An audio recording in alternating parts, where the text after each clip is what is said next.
Welcome, everybody. Great to see so many of you here tonight. And welcome to the launch of our Zones Membership Action Plan, or MAP as we call it. MAP standing, of course, for the first letters of Membership, Action, and Plan. And do we have a plan for you? So let's ask ourselves some questions. Are you tired of seeing our clubs wither away and die? Seeing once proud clubs become a shadow of their former selves? Watching Rotary have less of an impact in your communities? It's time that we as an organization give all our club membership chairs an easy to follow plan to grow our clubs. And I'm here today to announce that Zone 33 and 34 is moving from the boom bust effect of short-term membership campaigns to a multi-year approach to create a membership culture that will result in consistent, moderate growth at club level. Candidly, I understand. I've been in your exact same position. Some of you may feel a bit leery about another membership program, or you may have your own membership program, and that's fine. Maybe you feel like this is just one more thing to add to your plate. But with this new plan, we are giving clubs complete control with a step-by-step program to improve their membership attraction and retention backed by real-time data. And this isn't just about gathering more members for the sake of increasing numbers. It's to ensure that clubs continue attracting and retaining service-minded individuals, people of purpose, influence, and action like ourselves, to improve the service in their communities. Since 2015, Rotary International has officially recognized membership growth as our top internal priority. We are a membership organization that delivers amazing service. However, membership decline remains the biggest problem we have to solve. Your clubs deserve a multi-year approach to create a membership culture that will result in consistent, moderate growth. And that's what Zones 33 and 34 Membership Action Plan, or MAP, intends to help you do. As most of us are all too aware, Rotary's global membership numbers have been stagnant for the past 20 years, plateauing at around 1.2 million members in 2004. And even though last year we saw a modest rise in global membership, nudging us above the 1.2 million mark once again, regionally, the picture remains very worrying. With India and Asia experiencing significant growth, but places like my home in the Caribbean just about breaking even, and North America and other Western cultures still experiencing significant decline. Whilst more flexible, innovative club models are showing the green shoots of success, many of our traditional clubs or legacy clubs are struggling, becoming smaller and weaker in the process, less able to deliver impactful service or offer positive customer experiences to our members. The biggest myth in our clubs is that we can retain our way to growth. And this simply isn't the case. Name any thriving business or organization who isn't trying to attract new customers. Engagement and retention are both important, but it must be paired with attraction to create a vibrant, sustainable Rotary Club. Now I'm going to hand over to Rotary Coordinator for Zone 34, Mike Darragh, and he'll tell us more about why we need to do this. Thank you. So there's a big question we have to ask. Why? Why do we want to grow membership? This isn't simply about increasing numbers. This is about accomplishing Rotary's vision statement. And I'll read that to you. It lays out our course in less than 25 words. Together, we see a world where people unite and take action to create lasting change across the globe, in our communities, and in ourselves. If we want lasting change, we can only do that as we build a strong membership base. That's why all 4 tenets of Rotary's action plan involve membership. increase our impact, expand our reach, increase engagement, and constantly adapt by seeking new ideas. But what's that mean for us? If you're on this call, you are a leader. As a leader, you have two things you need to remember. First, leaders measure progress with numbers. They tell us where we are and whether we're moving in the right direction. However, raw numbers don't motivate people. They don't help us see what we can accomplish. They don't excite us with the possibilities. The second thing leaders do is they motivate us.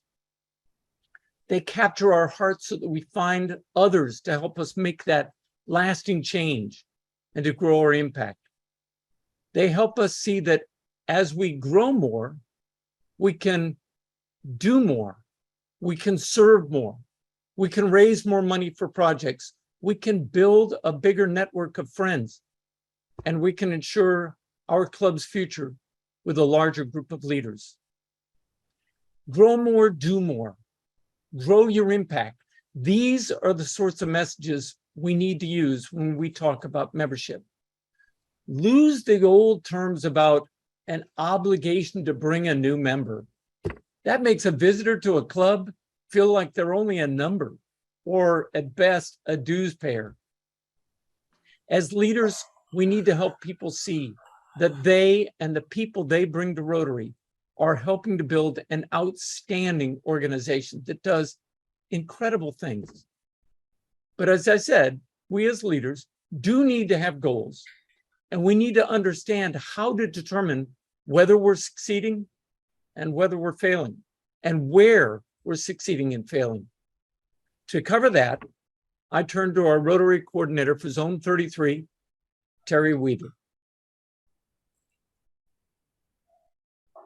Thank you, Mike. Jeremy pointed out what I call Rotary's retention myth, which we've all heard from the highest level of Rotary leadership.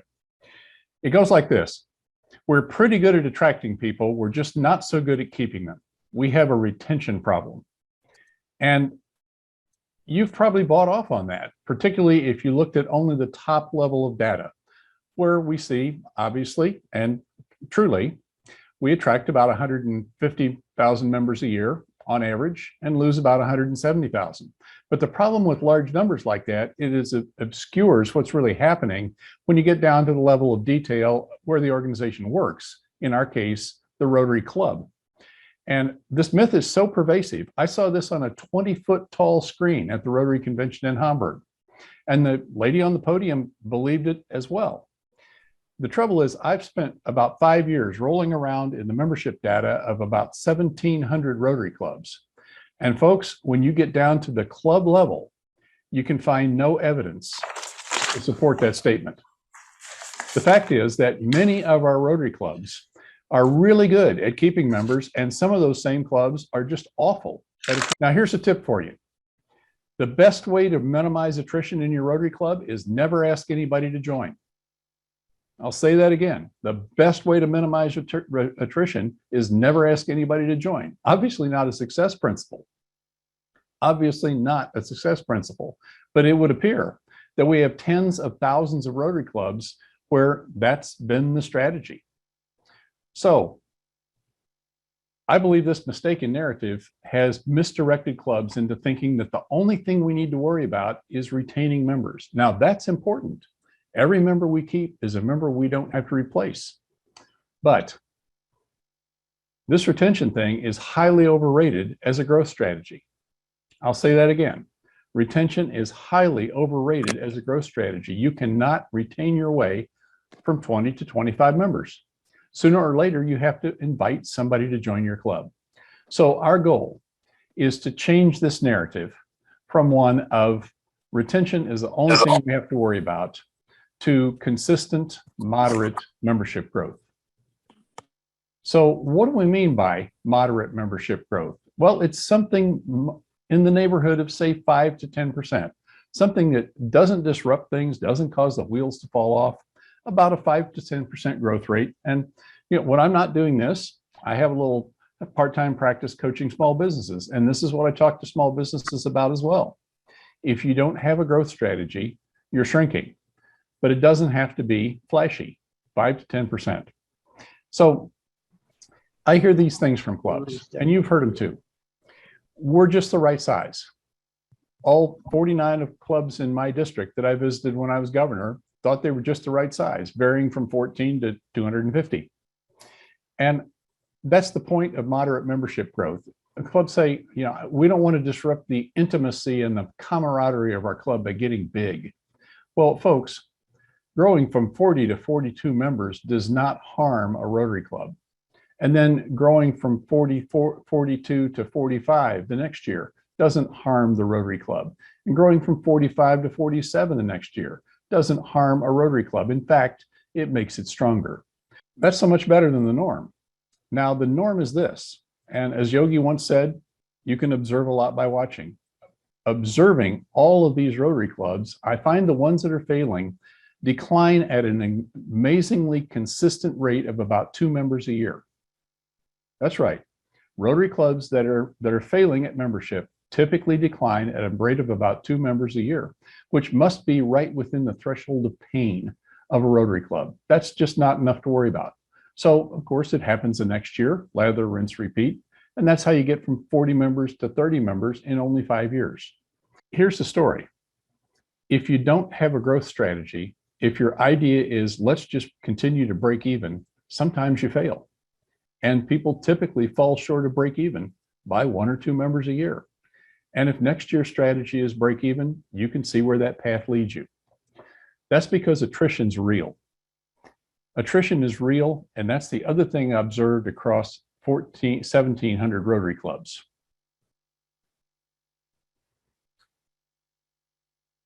Over half the club's average attrition rate is because of life happens, reasons you can't even control. Clubs lose members every year. So do you know how many members your club loses in an average year? Most people don't. On a 40-member club, it might be 2, it might be 4, it might be 6, 8, or 10. So which is it in the case of your Rotary Club? How many members will that be that you need to replace? And then, how many members do you plan to grow by? Clearly, you have to attract enough members to grow, but you also have to attract enough to replace attrition. Now, I'll clue you in, the average Rotary Club loses members at a rate of about 15% a year in North America. That means the average 40-member club will lose about 6 members. So if you just want to break even, you need to plan for 6. And if you want to moderately grow, you need to plan for 8 or 9. So your membership committee can make their plans and set their targets.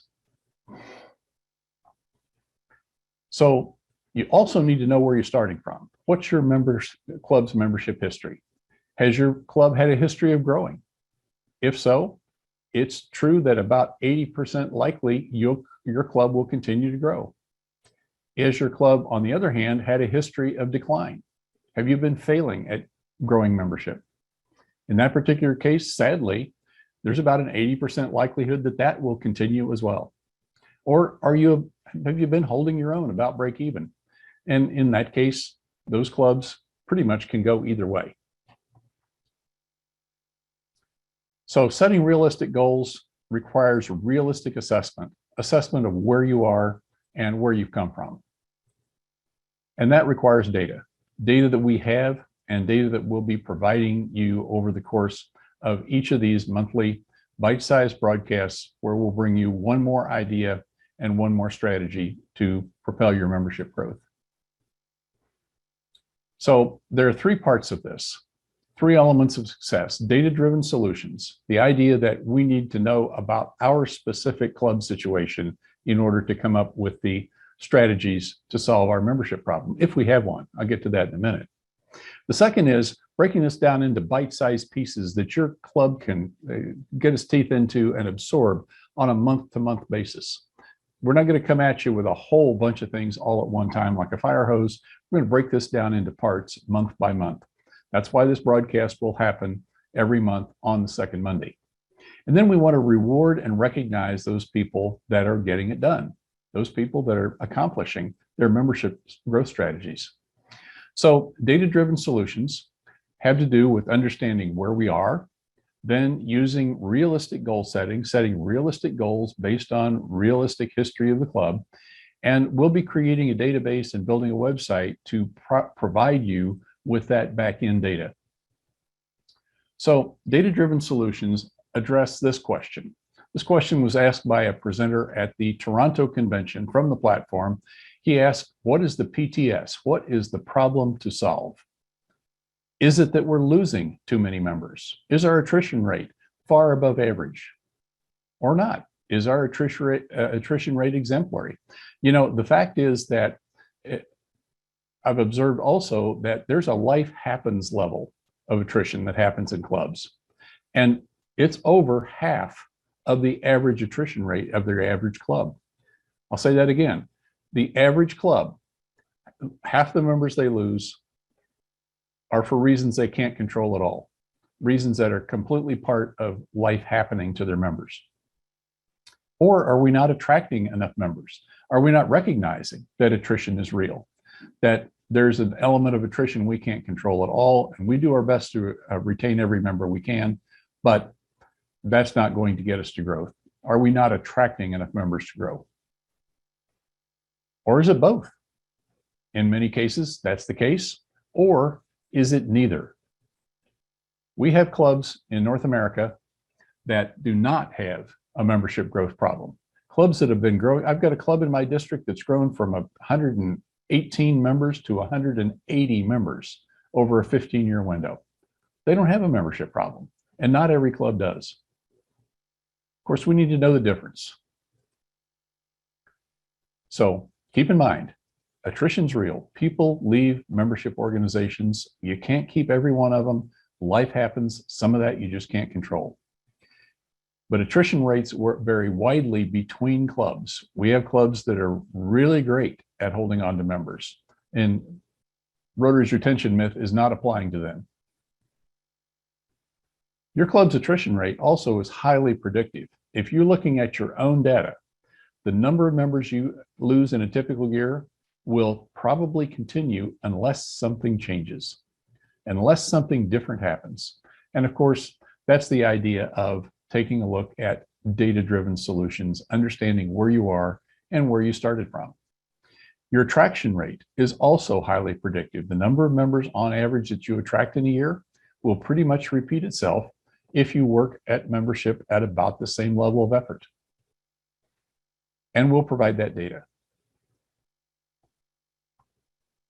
So what I'd like to do now is I'd like to turn it over to Andy Van Hook. Andy is a past assistant Rotary coordinator of Zone 33. And Andy, tell us a little bit more about these bite-sized chunks. Thanks, Terry. Really appreciate your insights there on the data-driven solutions and how important that they are. And we want to talk about the, as you said, the bite-sized chunks. And so what is a bite-sized chunk, you might ask? Well, I'll start with the question. How do you eat it? How do you eat an elephant? One bite at a time, right? You can't eat the whole thing at once. And so that was the idea behind the bite-sized chunks, is that every month we're going to have a presentation, webinar that will have easy to digest, easy to follow attraction and retention strategies that are immediately actionable at the club level. These strategies are intended for new club presidents and also club membership chairs. So it's not to overwhelm them with, hey, here's all the things you can do to grow membership. Here is a thing you can start with. How do you start to attract new members and so forth? So our first session will be on August the 8th, and that session will be focused on creating a membership pipeline. And as we go through, here's an example of the upcoming sessions. So August is creating a membership pipeline. September is connecting with prospects, and then October is meaningful onboarding. And each of those monthly webinar sessions are, as I said earlier, are going to be in smaller chunks so that they are easy to take away, easy to digest, and easily to implement. And the sessions are designed around the membership trends we see throughout each Rotary year. And as Terry pointed out with the data, If you've been in membership for a little while, you have seen those trends. If you're new to membership, you will see and have that data available so you can see what those trends historically have been. And that's how we have built this series to follow around those trends and to help clubs implement strategies to get ahead of them. And so the first few months are built around finding prospective members, connecting with them, and onboarding with purpose. Each session is intended to be interactive, include relevant worksheets, and will be recorded, so it can be viewed later by folks who happen to not be able to attend. And ideally, we're building these so the webinars build upon the previous month's lessons. So while you don't have to attend them in order, it is really helpful if you start at the first one and continue on, as you'll be able to build that membership confidence. And so, as we talked about before, we all know that Rotary happens at the club level, and these webinars are intended to assist club presidents and membership chairs to help them build confidence and use proven techniques to create a culture of membership attraction in their clubs, step by step. And just so you know, we're also going to be taking feedback from attendees throughout this process. So if we find the content isn't the need most clubs have, we're going to adapt and make sure that we're providing the resources clubs need to grow their membership. In other words, we're going to need your feedback throughout this process. And here's a project plan. So this is a little bit beyond the month-to-month webinars that we're going to be conducting for the club level. This is the membership action plan because the membership action plan can only create long-term impact as a multi-year plan. So the goal with this is to roll it out now at the club level and continue to build to where we're implementing this as a year-over-year process to help not just this year's membership growth, but next year's, the next year's, and the next year's. And so we are committed to helping your clubs grow their membership. So help us help you. Share the monthly webinars with your clubs. We're also available to bring this message to your district fall membership seminars, pre-pets, pets, district training assemblies, and conferences. You know, MAP will also form an important part of the governor line training curriculum.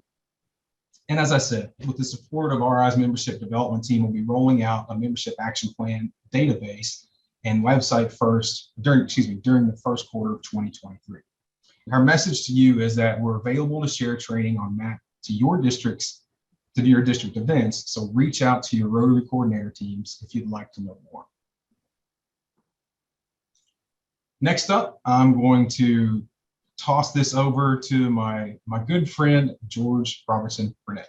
George. Thank you, Andy, and good evening from beautiful downtown Lakeland, Florida. As you've heard, whilst moderate, consistent growth is the goal, we want to make sure we recognize individuals, clubs, and districts who implement the membership action plan to achieve growth. Rotarians don't ask much in respect of the great things they do. Often the return is no more than that warm glow of success and the knowledge that someone or a community has benefited from Rotarian actions. However, rewards are an important part of the encouragement to participate and recognition for a job well done. And this is certainly not alien to our Rotary experiences. Just think of the fabulous job the Rotary Foundation does in recognizing the generosity of our members.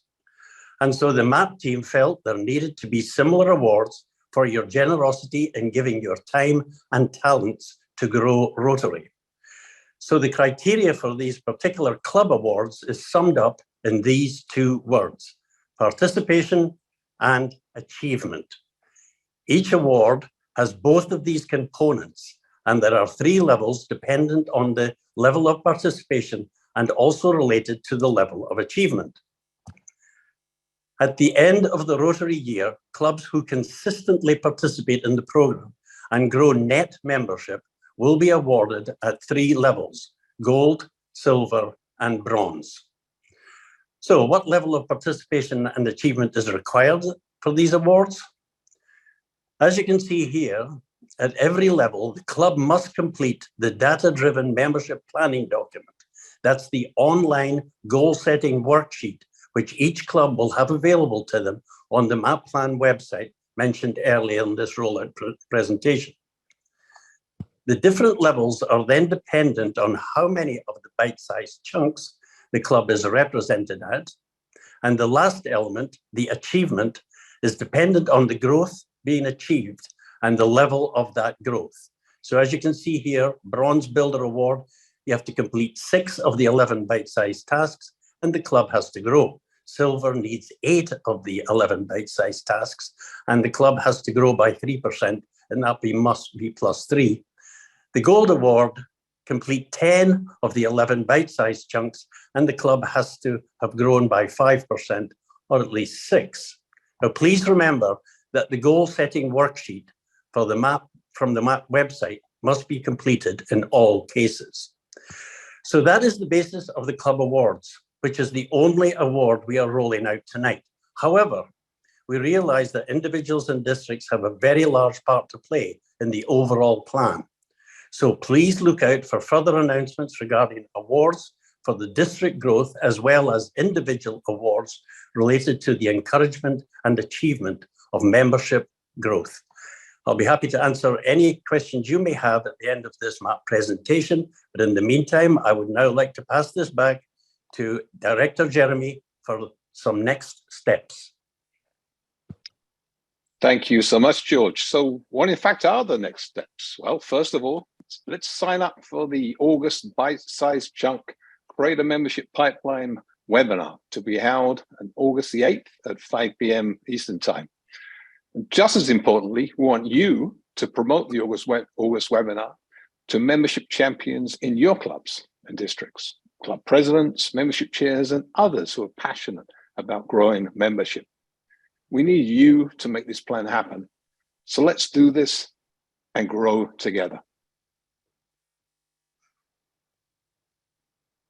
So, in summary, imagine having more members to share the load in your club, to bring fresh ideas and generate energy to give you the resources to do more good in your communities. Imagine the increased impact, the difference we all know Rotary can make. By providing clubs with an easy to follow plan and path towards membership growth, we'll go beyond imagining. Let's make it a reality. Thank you so much for your time today. I really appreciate all of you being here. I appreciate the comments from the presenters. I hope you found it exciting, interesting. But let's talk about those next steps again, because we want to make sure you do them. So once again, here they are. Make sure you sign up and promote the August webinar. Sign up for information that can be found by photographing, scanning the QR code at the bottom of the screen here, or go to the RI Zones 33-34.org website and search on action. And the link will be up within the next 24 to 38 hours, 36 hours. Thank you all so much for participating today. And at this point, we're going to move forward to a question and answer session. So let's hear from you now with some questions and comments. I know there's been quite a number in the chat box that I've been observing as we've gone through the presentations. So I'd like to ask Sandra Hempstead and Chris Jones to take on the job of fielding these questions and sort of moderating from here on out. And let's use the rest of the time together to discuss this in more detail and answer any questions you have and go further. Chris and Sandra, over to you. Great. Well, we did have quite a few really good questions. One of the questions that came up, I think, had several people commenting. How do you deal with clubs that have a cap on membership that simply don't want to grow? And some comments that was causing a real issue between clubs, and that sometimes it's longstanding members that are just not comfortable with change. Terry, would you deal with that? I know you've had this exact situation happen to you. Sure, be happy to deal with that. Probably my best suggestion to that type of a club is think about a farm team. Think about setting up a companion club, a club perhaps that meets at a different time than your noon club, maybe a after hours club, maybe one that doesn't include a meal, which takes 2/3 of the cost off the table, and see if you can get a group of people together where you can, then you got an even better chance of vetting whether they're going to be those great Rotarians you're looking for. Are they showing up for service projects? Are they stepping up to leadership and so forth? And then every now and then you graduate somebody out of that club because, of course, attrition is real of your home club, and you will lose members each year, despite how strong and solid you are and the fact that you got a membership cap. Life happens to about 10% of members a year in almost every club.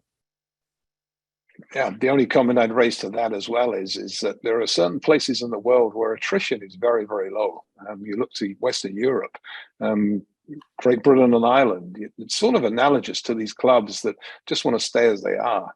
But the reality is they're all heading towards a very fast joint mortality, because as they age out as a group. So, whilst it may be possible to bring a couple of members in here or a member in there in that situation, in many ways, you're actually signing your own death warrant as a club, and it's sometimes very difficult to recover. So I think this is part of the cultural change that we're hoping to achieve with the membership action plan, is explaining and understanding and getting the understanding that these things just really aren't sustainable if we intend to grow Rotary going forward. We have another question in the chat that says, will these sessions be available to use at a club meeting? Absolutely. These recordings, we'll touch them up and post them in the 24 to 36 hours after the session, and you'll be able to find them on the Zone website. Just search on action. Go to rizones33-34.org, and in the search box, type action, and these membership action plan videos will be posted there, along with a lot of other resources which will be rolling out in time. So we had quite a few comments, and I'm not sure that they were exactly questions, but quite a few comments on starting new clubs, and perhaps some of the old club members leaving for the new club, and that also being an impact. And then additionally that we're trying to attract new younger members, and they're not really focused on going to meetings. They're more focused on the community impact. So how would you deal with that when starting a new club?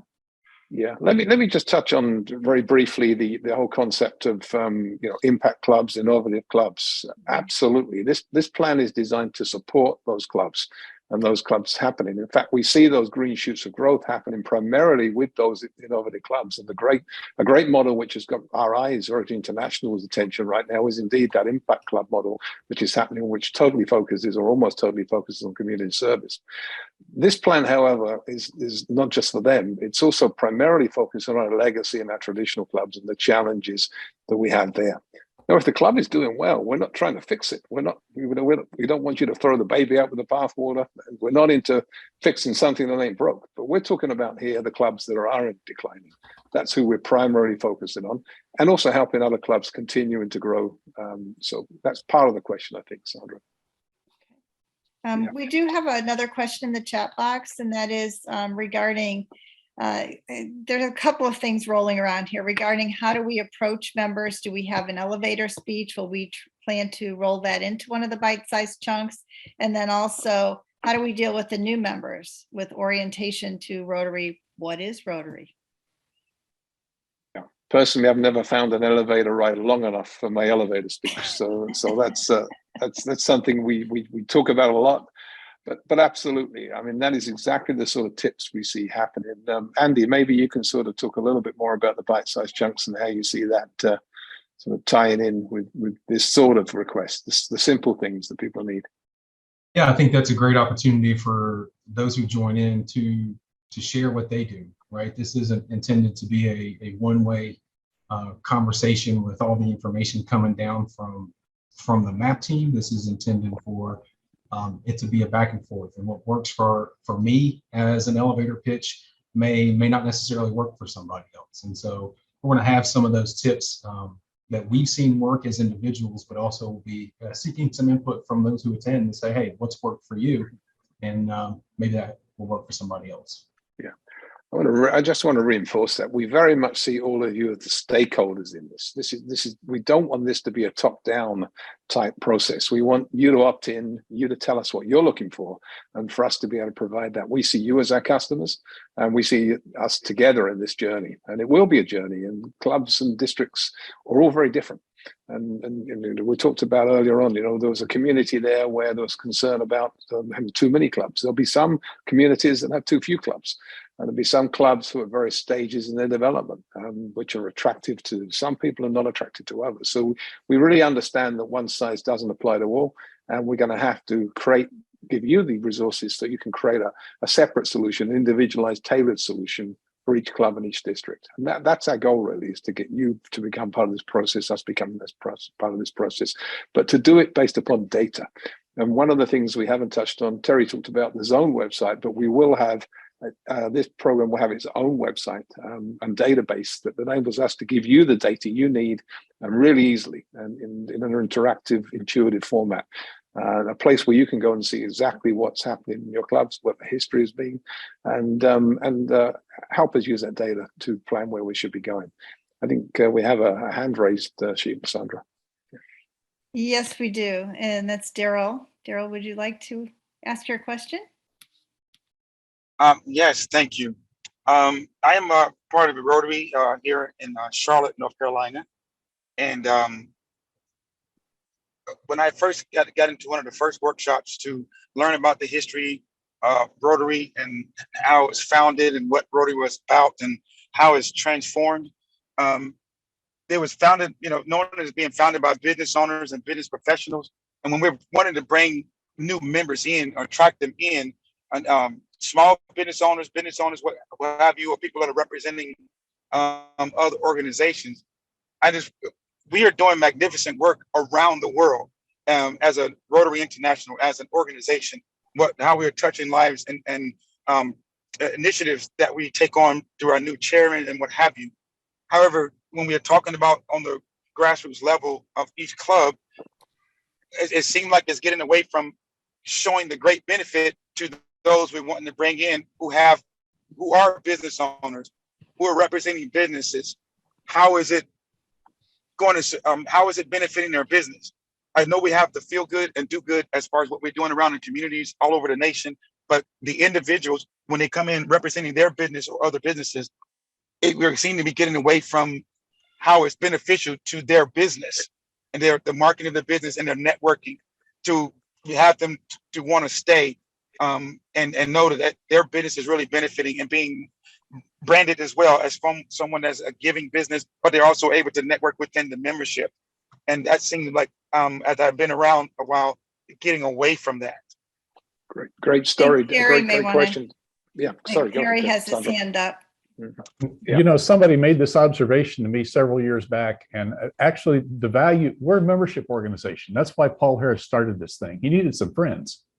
And in my experience, over 40 years, the value to me, the return on investment to me as a Rotary member has been other Rotarians helping me with countless things. There's not a month goes by in my life, hardly a week goes by in my life, that something good doesn't happen to me as a result of knowing somebody, a quality person, through Rotary. It's been immensely helpful to my small businesses, of which I've owned 3 over the last 20 years. And now your mileage may vary, but I have done a ton of business with other Rotarians. I'm sometimes embarrassed by this. I've probably gotten way more out of Rotary than I've ever put into it. We have quite a few questions. Thank you, Terry, for that. I can't help but agree, but we have quite a few questions in the chat box that are very logistical. Where do I get the information? If we're not on DACDB, how do we get information? When is the next meeting? Just how does it all work? So where can people find this, and how can they communicate this to others who have not been in this call today? Okay, well, let me start tackling that, and I can pass it on to maybe Terry or others that can give that some more detailed information. Well, first of all, we intend to very shortly build a page on the Zone's website, Zone 3334 website, which will have recordings of these webinars on it and also have the links to the future webinars. So that'll be the start, is getting people excited about this process by introducing them to these bite-sized chunk webinars. And it's an opt-in solution. We're not telling anyone they have to be there. You can't do that to Rotarians anyway. So we're looking people to get excited as we are about the opportunities this program brings. We are building a website, and in fact, Rotary International are working alongside us at a very senior level. Many of you might have heard the name Brian King, who's the Membership Development Director for Rotary International. We're also working with his boss, Jim Barnes, and they are excited about this program because they believe it could form the basis of something that's scalable across the Rotary world. So we'd like to show how successful it can be. And to do that, we know we're going to have the resources available. So that website that we're talking about, specific to this membership action plan, will take about 6 months to build, and we will roll it out in the first quarter of 2023. Further than that, we'll be promoting this on the Zone Facebook pages. And as we build a database of you, for example, you will be kept in touch by direct email telling you when the next events are going to happen. And we want to build that database on an opt-in basis. We'd rather not blast out to everybody, and then because we know how much email that you all tend to get from Rotary and other sources as well. So that's the few points there. I don't know if anyone wants to add anything to that as a source of information. Okay. You can hardly miss if you put whatever it is you're looking for in the search box on the Zone website. You can hardly ever miss. And Terry, could you repeat that website address one more time? Sure. In the chat several times, RI, Rotary International, RI Zones, plural, ZONES, 33-34.org. So Terry, would you also provide a little bit of information for the clubs that are not on DAC-DB? I know you've talked about collecting membership data. They can go exactly the same place. It's wide open. Okay. As not connected. DAC-DB is a completely separate member management database. It's not an informational site. This is an informational site. Okay. However, we are looking at ways of working between DAC-DB and Club Runner when we send information out. So that's part of the solution we'll be looking for. And I know the Caribbean districts and some of the Northern Pennsylvania districts will be happy about that. We have a hand raised, I think, so. Yes, we do. It says John, but I'm not sure. Would you like to ask your question? Thank you. There we I go. want to dovetail in after Darragh Bonaparte's comment. I've been president of 2 clubs and my 3rd club up here in the mountains of North Carolina. And over the years, I've seen, like many clubs, that were aging out, of course. And in fact, our particular club, I think the average age, there are about 54% of our club members that are 70 years old or older. So it has been something talked about in my former district in Florida and this district in North Carolina about getting youth in. And my question is, it's been very hard to get young members to come to meetings. It's been very hard to network, which is what Rotary was about when I joined it back 40 years ago. When our youth today are in my industry as a real estate agent are doing it on social media. In addition, we have about, when I ran the Chamber of Commerce in my former life in Fort Walton Beach, Florida, we had 150 different not-for-profits. My question is, has anyone figured out a way to bring in the youth of our country that are not joining anything other than the social media posts that our superstar real estate folks in my industry are doing? I'll stop with that, but I could talk 30 minutes about my thoughts on that. Thank you. And we wish we could hear you for 30 minutes. I'm a real estate agent as well. So I'm in the same business. I understand totally what you're saying. Chris, if you could perhaps talk a little bit about the value of innovative clubs with younger members. I mean, I think perhaps we need to think about this as a different direction, a different approach. And yeah, I think one of the keys to attracting younger members to Rotary is to focus on what their interests are. You know, the key there is understanding your audience and understanding who your current members are as well as who your potential members are, and then invite them to a Discover Rotary session and create an environment that works for them. And a lot of times that may mean creating an innovative club type, satellite club or a companion club attached to your club that's going to meet their needs. For example, in one of our districts out there in the mountains of North Carolina, we've got a club type called Impact Clubs. And what they're focused on is creating mainly service projects. There's no meetings where there are speakers speaking. It's all about people coming in, doing service projects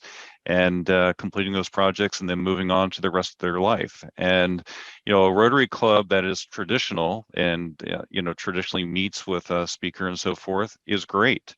But also having alternative meeting types and meeting plans that meet the needs of our members is a key focus area that we need to look at. We can get outside the box, get innovative, and create new types of clubs that appeals to all types of members, not just younger members, but there may be some different types of members out there that want a different type of Rotary Club, but want to take the value that Rotary brings and some of the other positives in Rotary, like our Rotary Foundation, and leveraging that to be able to do grants and great work in their community. So get creative and think outside the box and create different types of clubs that meet the needs of your potential members. Yeah. One of the things we're going to look to do as well in the next couple of years is to build support for the growth of Rotaract and Interact within our zones. I mean, it's particularly strong in certain locations, the Caribbean region in particular. We see a lot of Rotaractors coming and making the transition into Rotary, and not always into sort of young clubs. Some of them like the traditional clubs. So we understand not every culture is the same, not every district is the same, but we think there's an opportunity there too. I think there's a couple of hands gone up. One was I saw waved in the audience. If you could raise your hand using the bar at the bottom, that would be useful. Then it pushes you to the top. But Sandra, there's someone else. Yes, we have Willie Anthony. If you'd like to ask your question, Willie. Yes, one of the questions I have is that last year and prior to the year before that, during the pandemic, we, for the most part, didn't really get a chance to really meet a lot in person. And we brought in some new members, but quite honestly, a lot of the new members really don't have much of an idea what Rotary is. And one of the things that I'm trying to do this month as the new president is to try to make sure that everyone does understand what Rotary is. So we're going to have an orientation for the most part to bring everybody up to snuff with what Rotary is, what we can be, and then set some goals as to what we want to do month to month and try to make sure that everybody thoroughly understands before we try to proceed and bring in new members on top of that, and them not having the idea of what Rotary is and can be. And I keep saying can be because there are so many other things where we're not, with even particularly with the youth that are meeting somewhere, or at least have access to social media. One of the first things it is to have someone that's going to be a new member that's going to be in charge of Facebook, someone that's going to be in charge of Twitter and so forth, to keep us going on that particular. That way we get them involved and engaged. If we get them involved and engaged, we can get them involved in different projects we actually have. Yep, and I just want to read Nico Agnelli's statement in the chat there. It says, it's all about engagement, time, talent, and treasures. Engagement looks different from club to club and district to district, but we need to make it fun and engaging. If you're bored at your club meeting, so we'll be your guest. So it's down to us, in other words, to make that engagement happen. But at the same time, we need to attract, because if we're not attracting new members in, we will lose and we will eventually shrink and eventually die. So, Sandra. Yes, so we have a question about what is a companion club? And then who would like to Mike, who's got his hand raised. Yeah, who would like to take that? Chris Jones. Yep, I can take that. So a companion club is it's a satellite club type. The concept of a companion club is that it will never leave the parent club. So it's just really a companion. It's there to do the service projects and to do great work of the entire club. And again, the goal and the concept of a companion club is it never leaves the parent club. So thank you. And let's go to Mike, who has his hand up. Mike Sala. I do, and thank you very much. I'm the district Rotaract chair, and I may have just spilled the beans on that. I think Rotaract is a real key to having a migration into Rotary. You get the young people, the cost is extremely low. They do pretty much whatever they want to do as far as meetings and the like. And their meeting times are what they really kind of want to do. They're not tied to one Rotary Club. In fact, they can now have independence. It's a segue. It's not a panacea by all means, but it's there. Yeah, I think there's no silver bullets, Mike, but this is a great pathway in the Rotary. And I know past District Governor David Edwards from Barbados and the Caribbean is on, and he's the former Rotary International membership chair. He's passionate about Rotary as well. David, I don't know if you want to add any comments or to what Mike said. No, agree completely. I posted earlier there that interacting with Rotary Clubs, though it may be a long-term answer to some of the questions tonight, is the best incubator for membership long-term.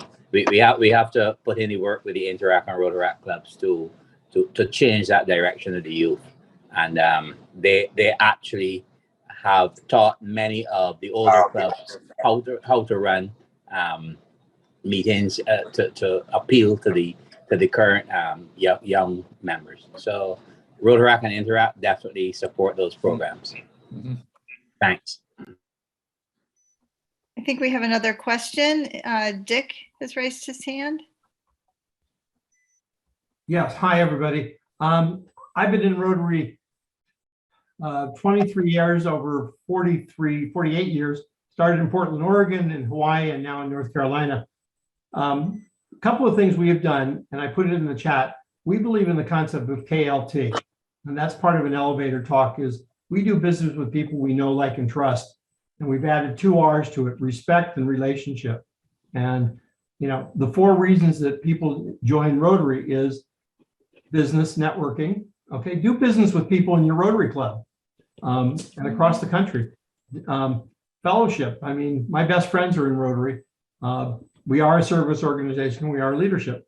The other thing is the 4-way test in our club has become a 5-way test. Okay, the things we think, say, and do. And number 5 is it fun? You know, we got to make it fun. We got to make, wow, I don't want to miss a meeting. That was an amazing speaker. That was an amazing program, kind of thing. So we use the acronym KLT all the time. So. Thanks, Dick. That's really, really useful, and I think we all agree with that. I think the challenging thing is that probably all of us agree with most of the things that we've said here today.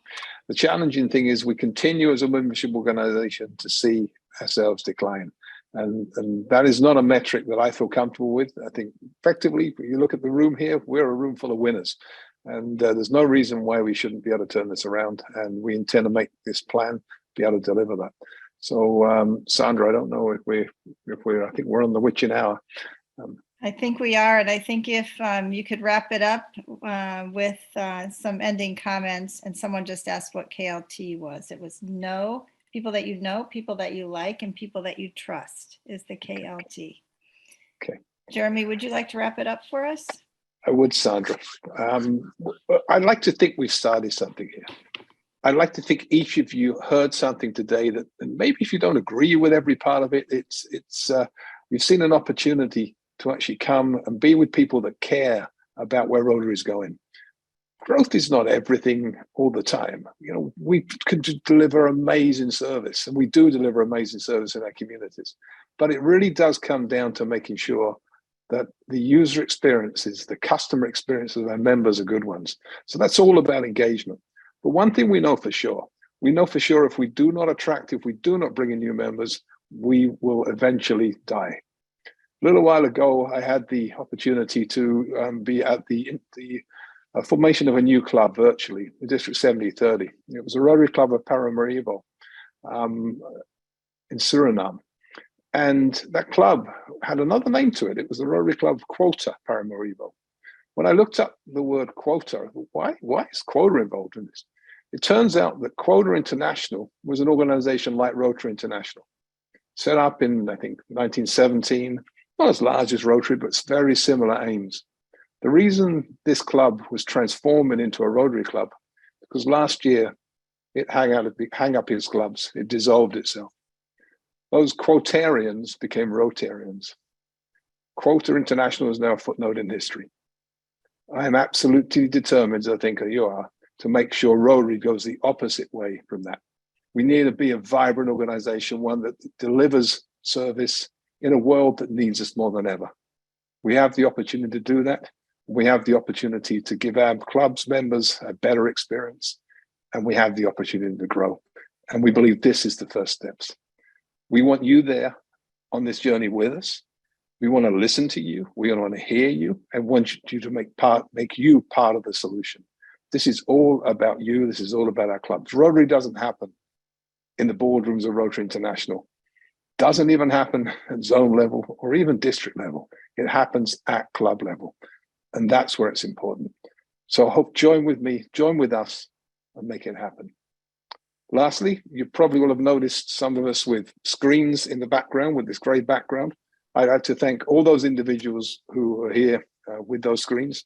Too many to name individually, but they are all members of the Membership Action Plan Planning Committee. Who've been working for almost a year now to bring this to you.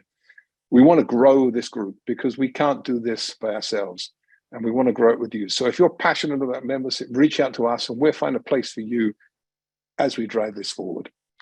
And Sandra, or Andy, if you could perhaps put the slide up again. So just a reminder again, the next steps, sign up for our first bite-sized chunk webinar, August the 8th, 5 p.m.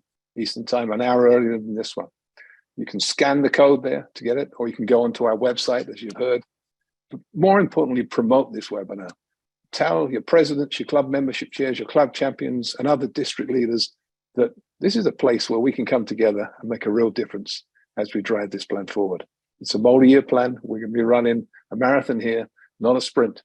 But over the next 4 years, I'd love to be sitting here telling the Rotary world that we've turned the curve, that arrow is going up, and that we grow membership in zones 33 and 34. And most importantly, that we make your club's experiences and your members' experiences better than ever before.